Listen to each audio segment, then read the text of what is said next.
Cotton? Cooley-coo, what's wrong? Did you take my eggs? Me? Of course not. Did something happen? Yes, I've been overrated. Sorry, what? 'Cause eggs are like oval-shaped. But why did you say that?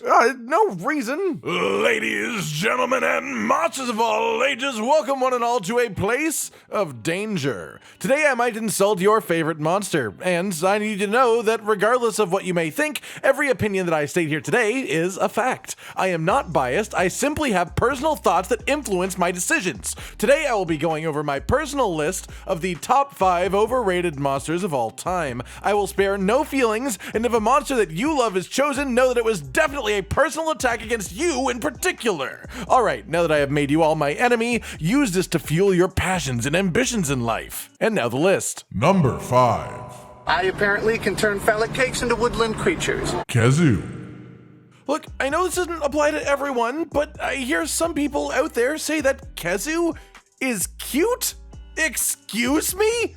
Do you think dehydrated hot dogs are cute? Would a worm be cute if it was the size of a smart car, had multiple rows of teeth, and could paralyze you with its spit? What is your quantifier for cute? And why does nobody call me cute? Okay, cuteness is subjective. I get it, I get it. But what I will definitely make a point of is that the fight has just sort of shrunken over the years in the series. Khezu in the first couple of Monster Hunter games was an absolute badass, taking names left and right and funding an entire wagon building business for a certain group of advantageous cats. These days, Khezu's fight is surprisingly similar to how it used to be. Normally, that would be a pretty good thing.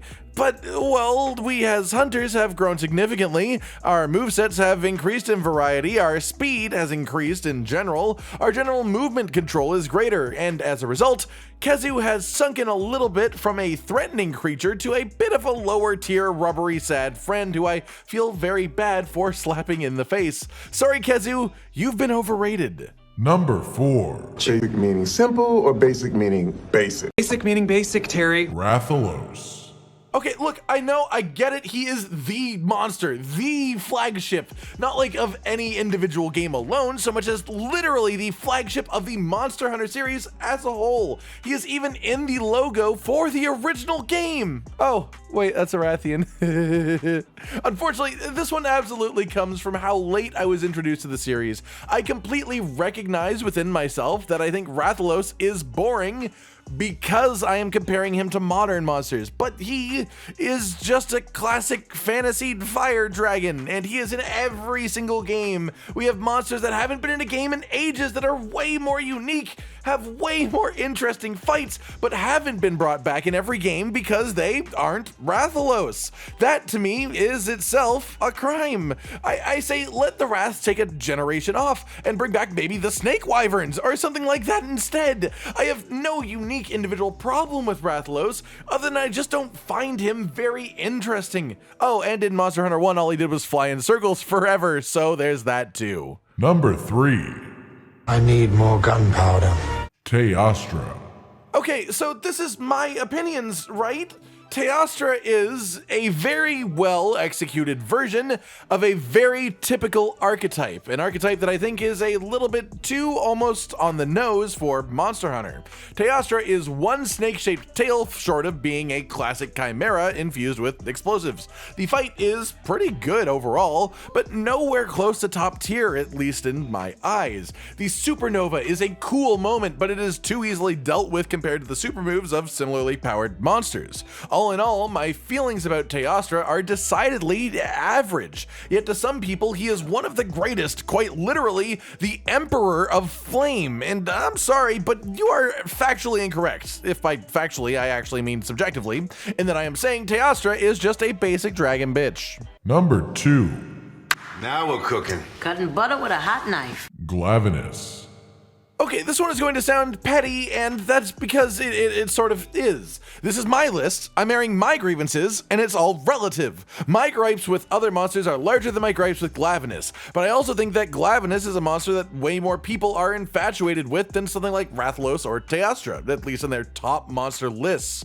Glavinus is quite cool, don't get me wrong, but he very much hits me as a monster that is cool for cool's sake, rather than for being a believable natural creature that just happens to be cool as a result of its existence. He looks more like a demon than an animal to me. His shell looks unnatural, his shape is jagged, and he literally has a sword for a tail that he can light on fire for extended periods of time. It is absolutely badass, and you can hear it when I say that the sword that he lights on fire for long periods of time. I agree with that. The fight is good. I agree with all of that. But more than most monsters, when I look at Glavinus, I struggle to picture him in a real functioning ecological habitat. I see him as the mount of some alien race in a sci-fi opera. Why opera? I don't know why opera, but I'm sticking with it, goddammit.